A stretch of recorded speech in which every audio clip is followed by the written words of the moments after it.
Изјавувам дека функцијата председател на Република Северна Македонија Изјавувам дека функцијата председател на Македонија Македонија го доби шестиот и првата жена председател на државата. Без да ја спомне Северна, Гордана Силјановска-Давкова даде заклетва пред стариот пратенички состав дека ќе го почитува уставот и законите на Македонија, ќе го штити суверенитетот, територијалниот интегритет и независноста на Македонија. Територијалниот интегритет интегритет и независноста на Република Северна Македонија.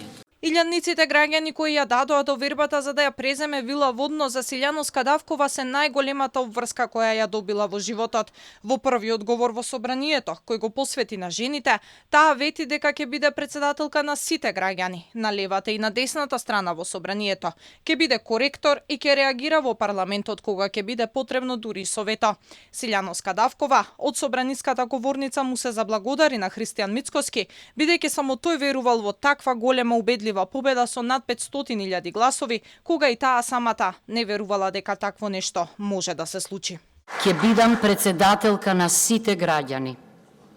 Нема да правам разлика меѓу нив, ниту по етничка, ниту по верска, ниту по полова, ниту по било која друга разлика.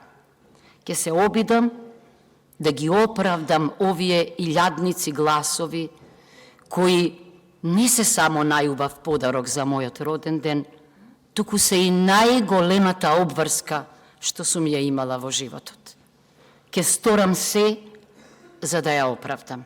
Ако можам да сум јас председателка, можете и вие. Минутите од собраниската говорница Давкова ги искористи да ги инспирира жените, затоа што речиси и да ги нема во политиката, а силните жени можат на поинаков начин да ги решат проблемите. Желбата на новата председателка е во новиот парламентарен состав да има повеќе жени. Давкова повика на единство, кое во моментов е потребно повеќе од било кога, затоа што Македонија има многу тешка лекција. Искористете го умот, искористете го, не заборавајте ги. На сите.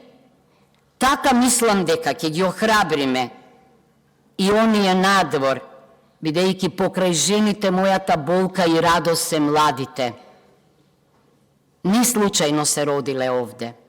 Ајдете да исчекориме, ајдете да се обидеме да смениме нешто во политиката како арена во која навистина сите средства понекогаш се дозволени. Не, лекција имаме, тешка лекција имаме.